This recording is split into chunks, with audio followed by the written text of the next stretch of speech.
hoje estamos aqui para falar de um projeto super interessante, super diferenciador, um projeto de impacto social na cultura portuguesa, direcionado para artistas profissionais e para a inclusão destes artistas, não é?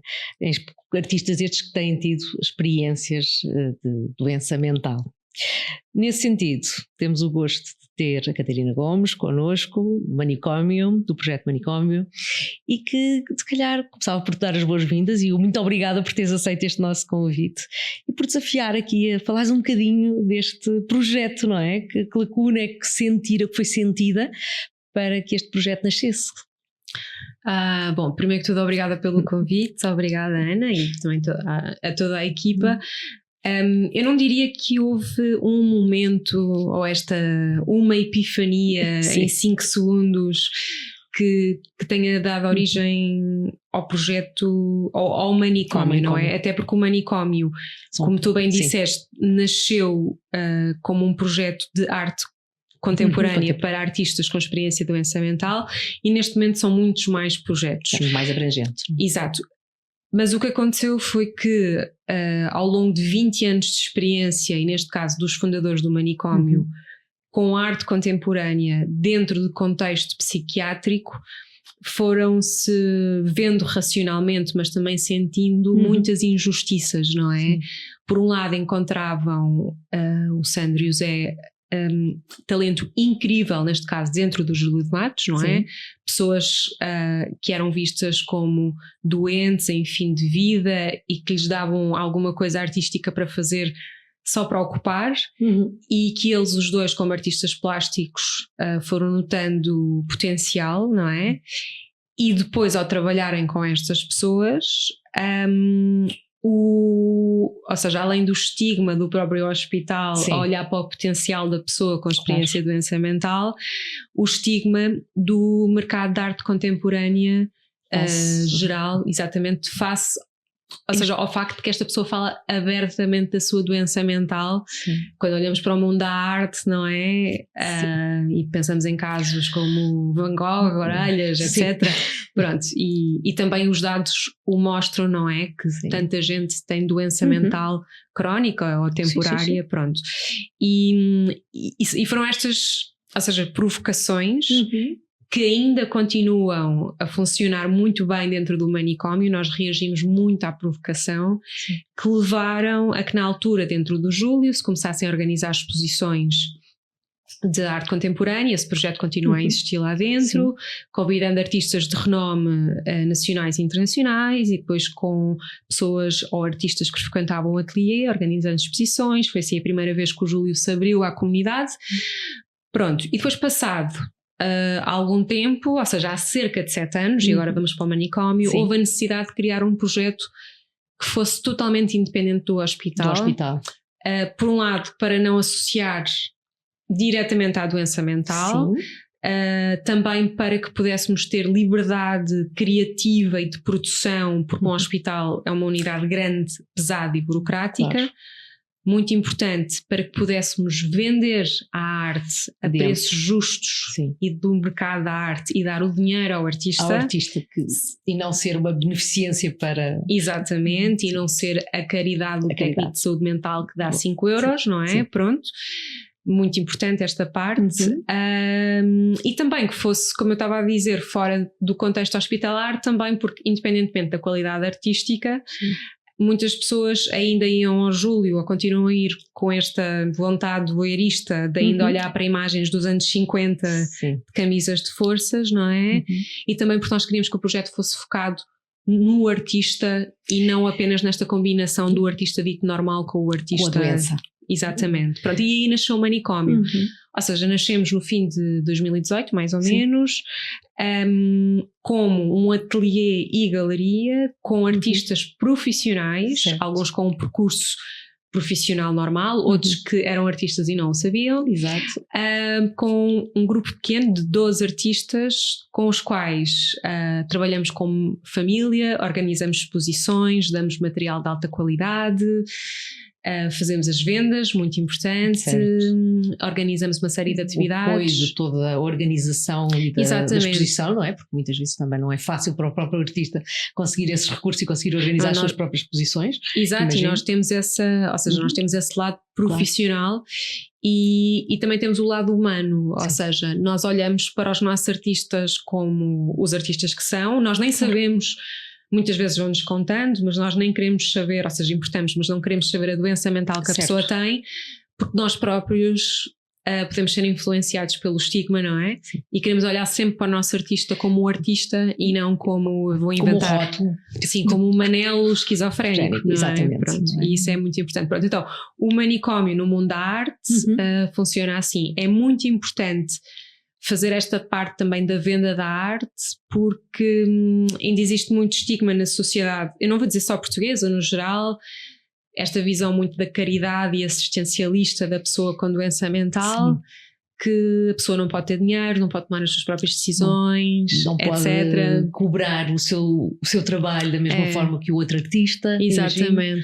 E ainda para mais quando nós sabemos, e novamente os estudos o mostram, que a falta de capacidade ou de controle financeiro é um grande fator de stress. Sim. Impulsionador, também ativador de muitas das doenças. Exatamente. Que depois, muitas vezes... Portanto, temos artistas que neste momento conseguem, eu não diria só viver, ou seja, têm um trabalho artístico neste momento que lhes garante dinheiro e que fazem vendas. Claro.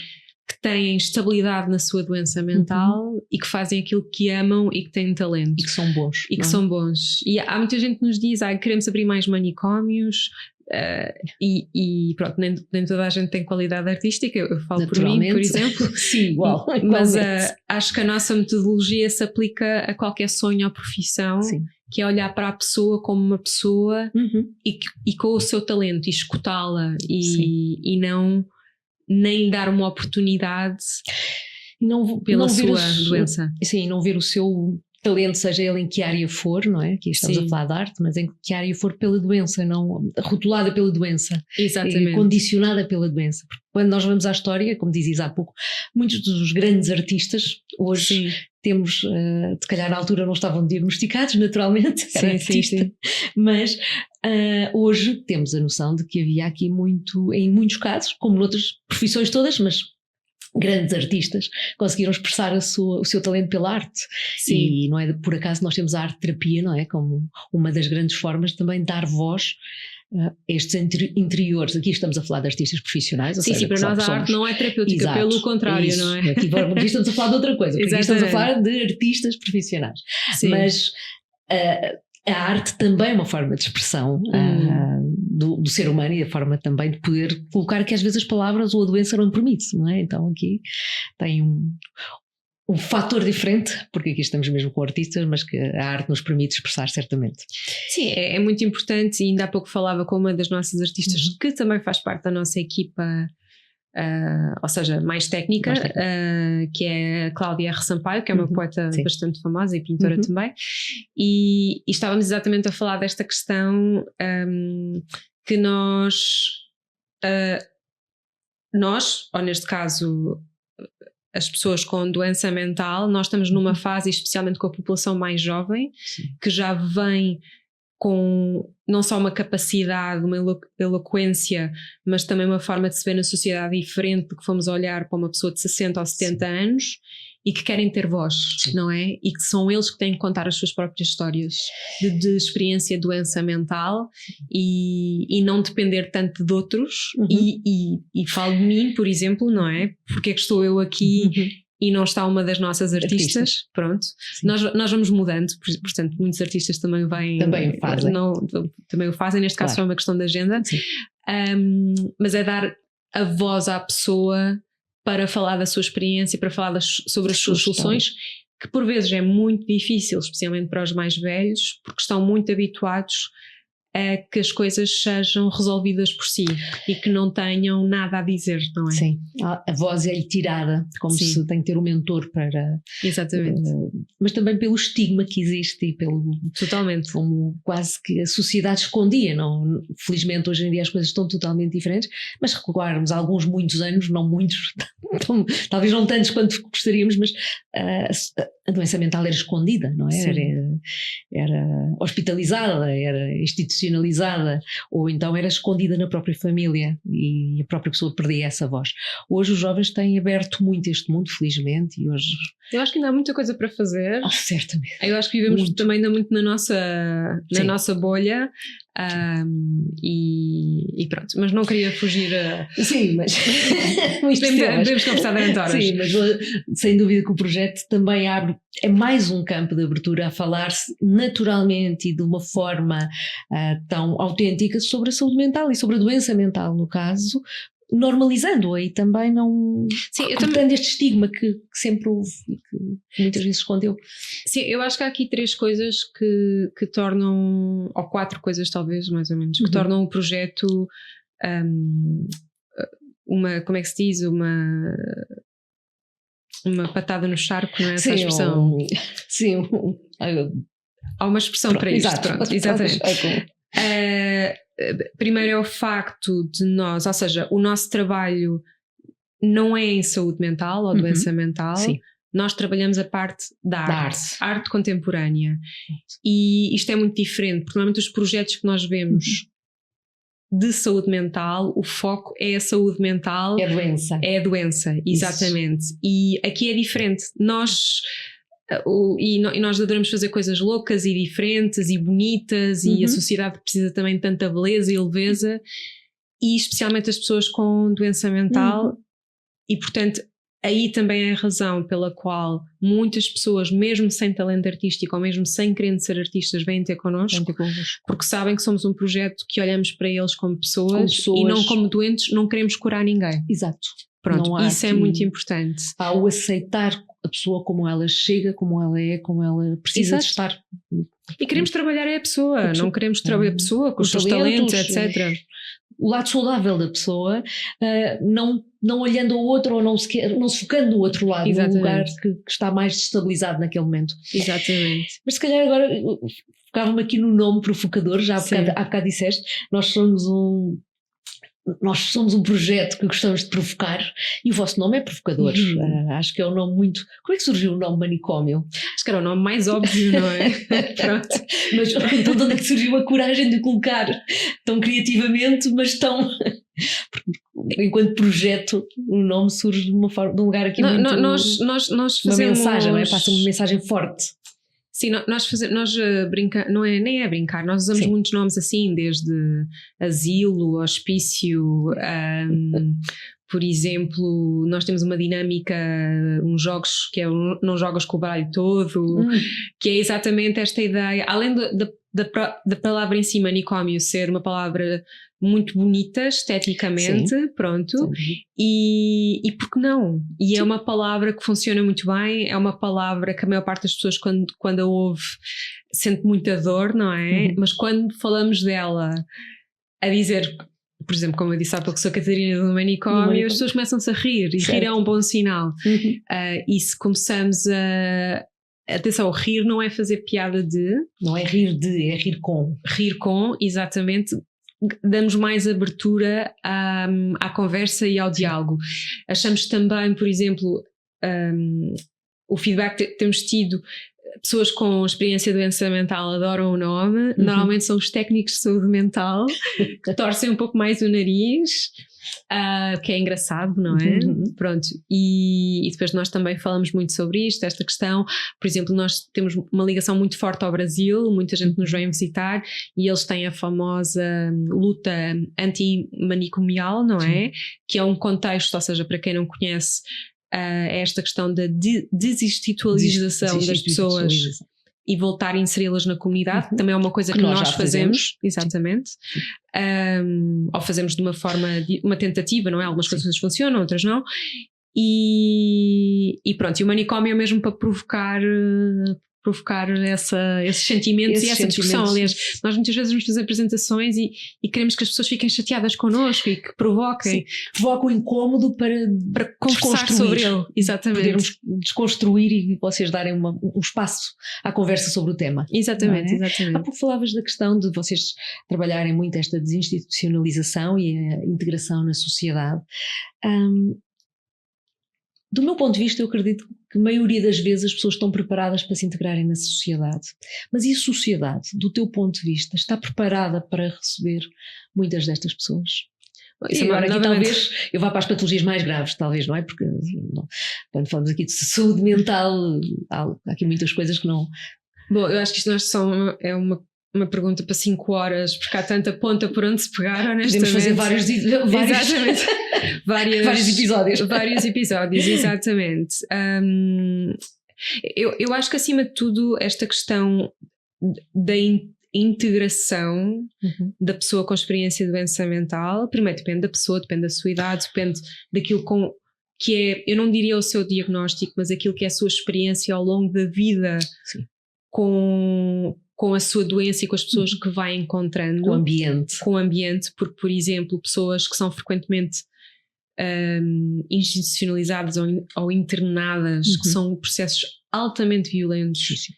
Ainda hoje falávamos disso também. Sim. Eu nem me consigo meter na pele de alguém que foi, mas isso marca para a vida. Um treinamento compulsivo, não, exatamente. Não consigo imaginar violência, não é? Exato. E a violência que sabemos que é. E que depois tem um impacto muito grande, não só cognitivo, mas em toda a forma como a pessoa depois pode confiar ou não no sistema. E novamente aqui depois também entra a idade. Isto é uma questão complexa que deve ser conversada, mas são as tais 5 horas. Agora, eu acho que é muito importante respeitar a maneira como a pessoa quer ser integrada. E por isso é que nós não usamos a palavra inclusão, por exemplo. Sim. Porque a palavra inclusão dá-nos a nós o poder de decidir como é que alguém... ou não incluímos. Exatamente. E essa palavra, nós entendemos porque é que ela é usada, certo, mas achamos que não é uma palavra de muita equidade, porque não dá o espaço para a pessoa dizer como quer ser protegida, amparada, integrada, uma série de questões. Depois há também, por exemplo, esta questão toda nos últimos anos tem sido feito um esforço em Portugal para a desinstitucionalização das pessoas, alguns, como eu dizia há pouco, com sucesso, outros não, porque também depois temos questões de pessoas que estão institucionalizadas há tantos anos, que já criaram as suas próprias famílias. A rede de apoio já está dentro, já não está fora. Exato. Chegam cá fora, já não há onde integrar. Exatamente. Isso também é bastante complexo. Sim. E depois falando da forma, que era a tua pergunta direta, se as pessoas estão preparadas, eu diria que na teoria sim, especialmente as camadas mais jovens. Também depende do tipo de doença mental que estamos a falar, claro, não é? Porque eu acho que o que a pandemia trouxe foi uma grande abertura para falar sobre doença mental, mas talvez mais questões do que outras. Por exemplo, a ansiedade, depressão, tudo bem. Burnout, fala-se muito. Burnout, stress, exatamente, mas questões como esquizofrenia, etc. Continuam a ser um grande tabu. Sim. E especialmente porque a doença mental é vista por muita gente como uma ideia muito romântica, então há arte, uau, incrível, mas são experiências de grande sofrimento, não só para a pessoa, mas para a família, para quem está. Pronto, e depois nas empresas o que eu vejo muito, super tópico quente, mas as empresas querem comprimidos rápidos, não é? Sim, pronto, resolve o problema de stress numa palestra de 45 minutos. Vamos fazer uma palestra, vamos falar sobre isto, somos uma empresa inclusiva, somos uma empresa integradora, aceitamos todos os temas, bem, exatamente, saúde mental, mas vamos lá trabalhar até às 10 da noite ou enviar e-mails às 2 da manhã. Exatamente. Ou fazer muitas horas extra para termos medalhas, não é? Exatamente. E quando falamos agora, porque há também toda esta... Aliás, há uma lei para alguns tipos... Isso depois é outra conversa, que é só para pessoas que vão à junta médica, etc. Mas pronto, esta questão da integração das pessoas com doença mental nas empresas, as empresas ainda olham muito para cargos de menor responsabilidade. Pronto, ainda é muito difícil para a sociedade portuguesa olhar que uma pessoa com experiência de doença mental, e por isso é que as pessoas têm tanto medo de falar e de confiar, que pode ser um diretor, uma diretora, um manager. Sim.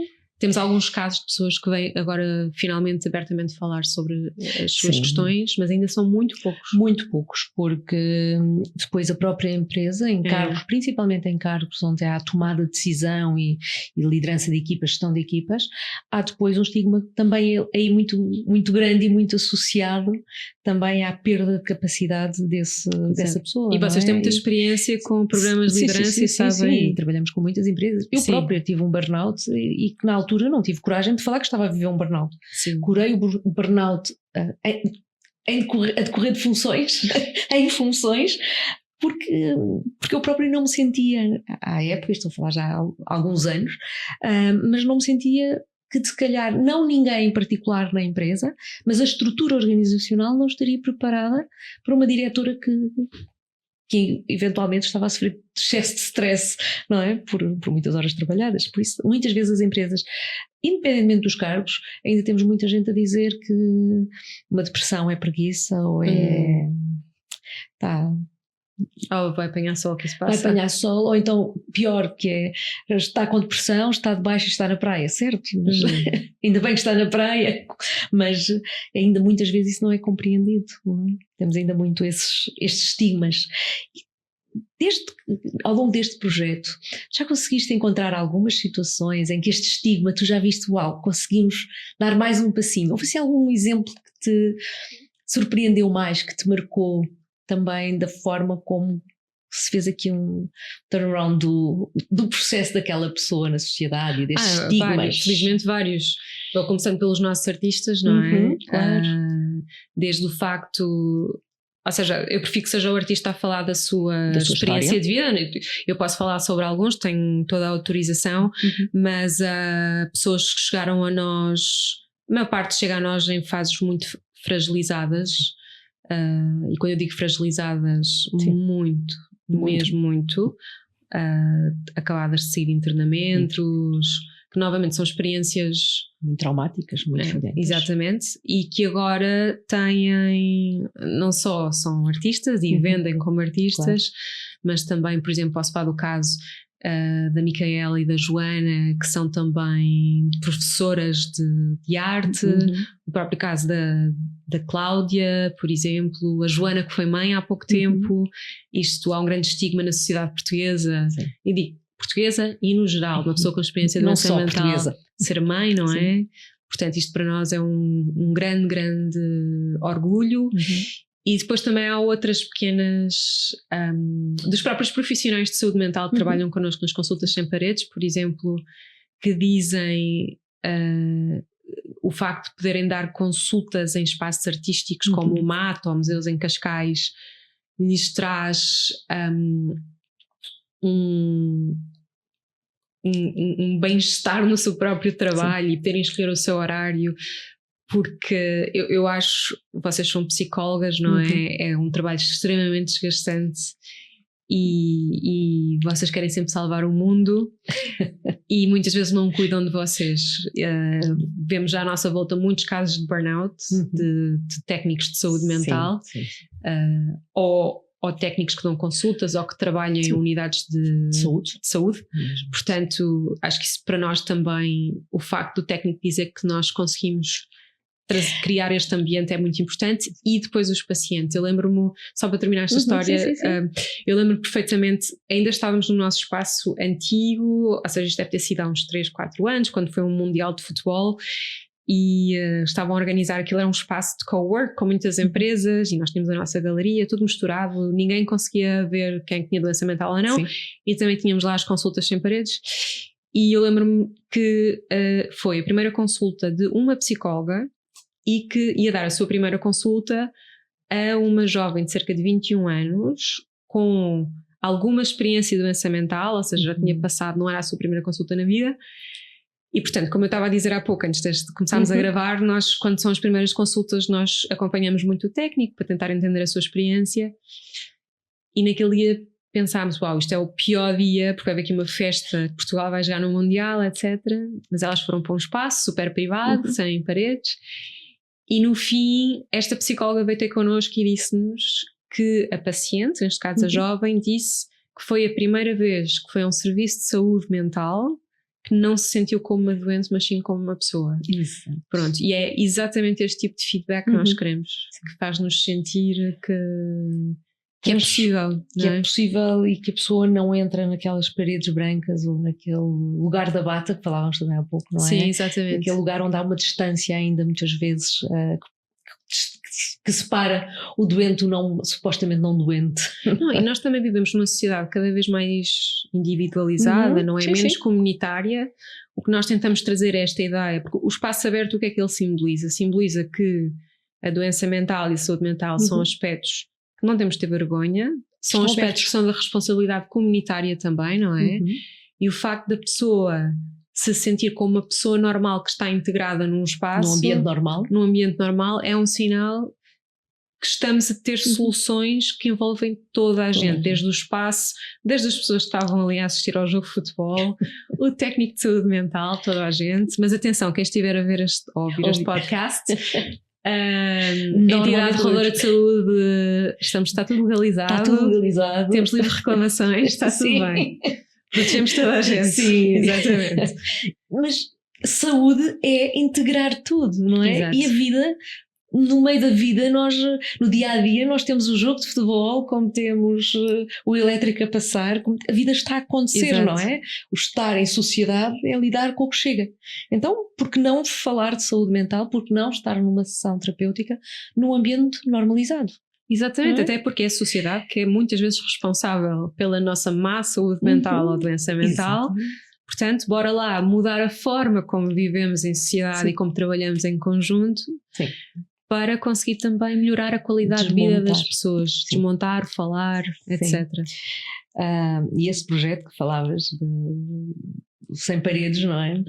Então, que é tão bonito poder levar as pessoas e os profissionais de saúde também para este lugar e para este espaço. Mas vocês têm vários projetos, não é? Que outros projetos vocês desenvolvem por nós? Eu sei que são muito criativos e têm muitas ideias.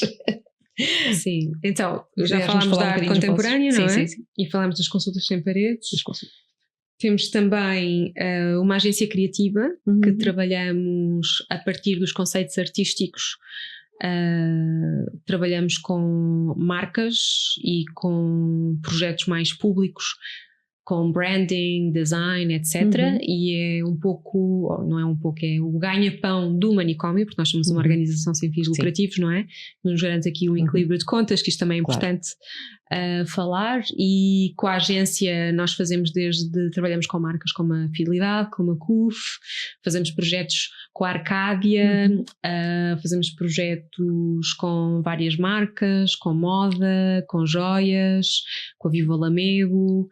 E é também uma forma, não só para o artista, mas para a própria equipa, de dar asa à nossa criatividade de outra maneira, e também uma maneira de integrar a arte em produtos normais, porque nós temos cada vez também menos arte na nossa vida. Depois, além da agência criativa, temos também um projeto com a Viarco, que é uma empresa incrível de São João da Madeira, famosa pelos lápis, mas também tem materiais de grafite. E com eles nós temos um projeto nacional chamado Nós os Loucos, aqui vos esperamos, em que fazemos duas coisas. Nós criamos ateliês experimentais de desenho em várias unidades psiquiátricas. Estamos agora a terminar um projeto no Algarve, por exemplo, com a Asmal. Ou seja, durante 6 meses temos ateliês semanais com artistas mediadores, espaços de liberdade. Não queremos criar artistas necessariamente, ou seja, aqui sim não recrutamos apenas artistas, mas queremos ensaiar espaços de imaginação e de liberdade no contexto psiquiátrico, que muitas vezes, e por mais paixão que as pessoas tenham e que as unidades psiquiátricas sejam incríveis, são espaços que são muito regulados por horários, em que as pessoas com experiência de doença mental não têm muito a dizer, não têm muita autonomia, não é? Envolvimento. Exatamente. Também, por exemplo, mesmo que tenham estúdios artísticos, são poucos os estúdios que tenham pessoas profissionais a dar espaço. Sim. E está tudo muito regrado. Há temas, hoje esta é a semana da primavera, só fazemos árvores, etc. Pronto. Então o que nós fazemos, chegamos à unidade, criamos estes estúdios de liberdade e paralelamente, porque nos fomos apercebendo ao longo dos anos, damos também formação aos técnicos do próprio hospital ou da unidade, desde a administração aos seguranças, em direitos humanos, inovação em saúde mental e recovery. Porque, ou seja, novamente como eu estava a dizer há pouco, trabalhar com arte é muito romântico, depois nós chegamos lá, fazemos coisas, uau, e depois saímos. E o que se passa é que na verdade temos técnicos com muito talento, com muita paixão. Sim. E não trabalhamos a pessoa que é o técnico. Portanto, com estas formações consegue-se ir ao técnico. Consegue-se ir ao técnico, puxar pela paixão, pelas ideias. Não precisamos de ir nós, ou não precisa de ir um consultor criar projetos inovadores dentro do hospital. Obviamente que nós adoramos fazer isso. Certo. Mas há muitos profissionais lá dentro que com mais espaço já o são. É isso que nós tentamos potenciar e criar depois e trabalhar mais em rede. Sim. Ou seja, um técnico do Sobral Cid de Coimbra a conversar com os trabalhadores da ASMAL do Algarve, podem criar um projeto em conjunto. Podem partilhar boas práticas, más práticas, etc. Pronto, então esse é o Nós os Loucos. Depois temos um projeto também de formação chamado Humans of Manicômio. Não queremos ser competição de outras empresas que também dão formação, isto é importante. Nós trabalhamos aqui com empresas, mas com a abordagem do manicômio ou com a parte artística ou mais disruptiva, para falar sobre tópicos de saúde e doença mental e cultura de trabalho. E depois temos muitos outros projetos, uns mais pequenos, outros maiores, muitos projetos na gaveta, muitos sonhos. Exatamente. Muitas ideias. Exatamente. Mas às vezes também enfrentam algumas resistências, não é? Imagino, por parte das empresas ou por parte também de algumas destas associações ou de algumas destes projetos, depois de começarem o projeto, também encontram algumas resistências, porque nem sempre toda a gente, imagino eu, colabora ou compreende o vosso propósito. Sim, claro, nem tudo é fácil. Nós somos os eternos otimistas. Mas eu não me queria estar a queixar muito. Acho que há espaço e tempo para tudo. Sim. Acho também que é uma coisa que é engraçado, que nós tentamos fazer esta reflexão interna.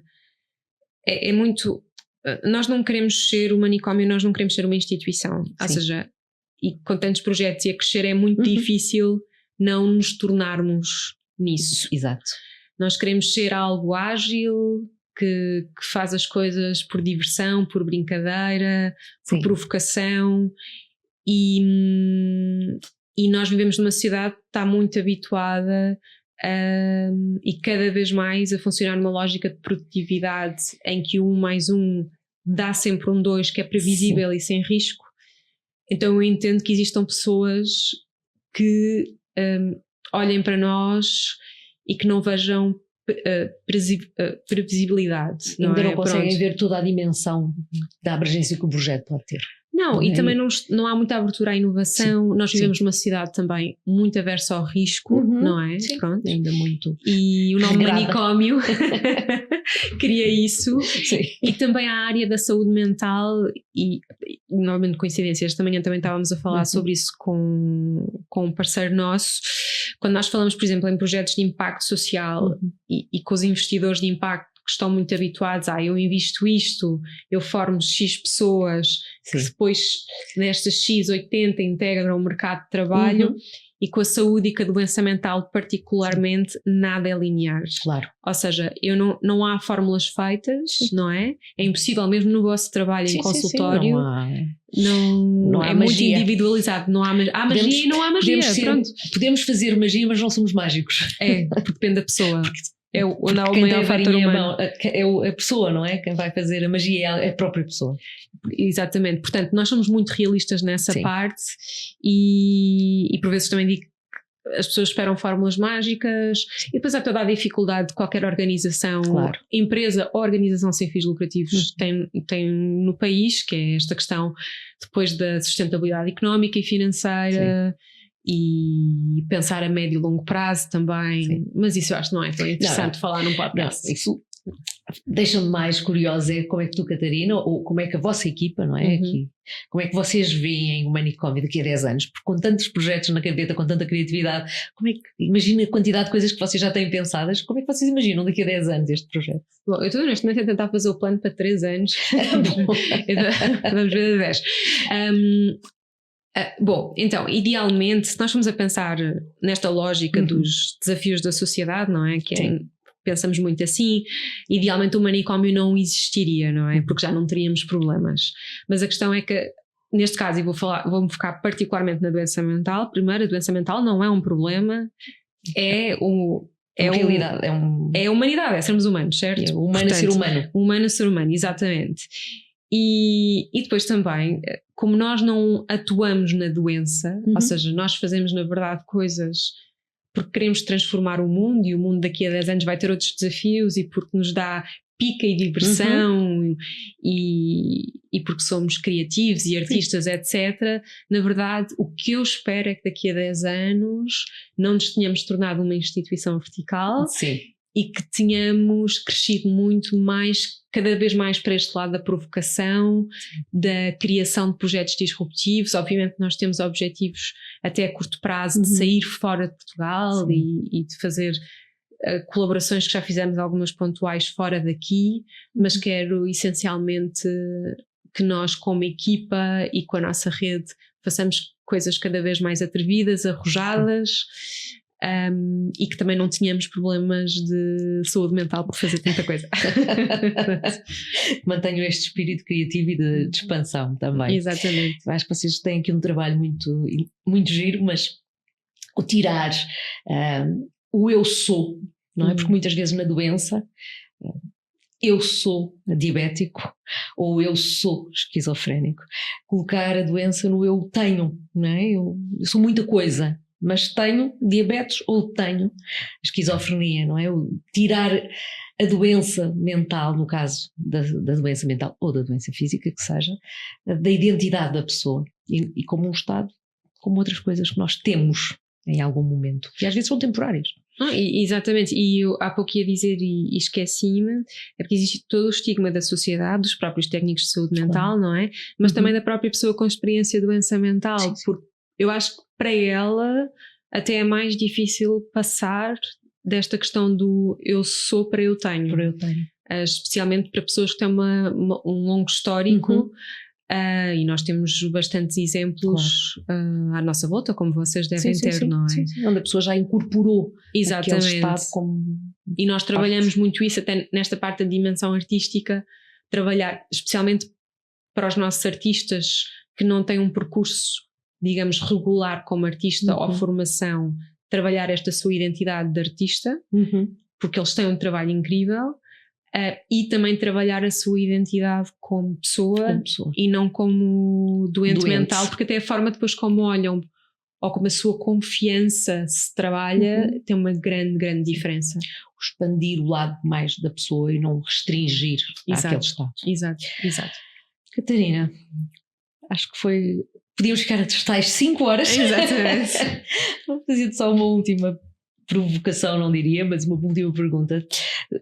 Dentro dos nossos ouvintes, se tivermos artistas ou espírito artístico a ouvir-nos e que esteja a passar ou a viver alguma fase de menos saudável a sua saúde mental, mais doente ao nível de saúde mental, o que é que tu sentes? Que mensagem é que gostarias de deixar?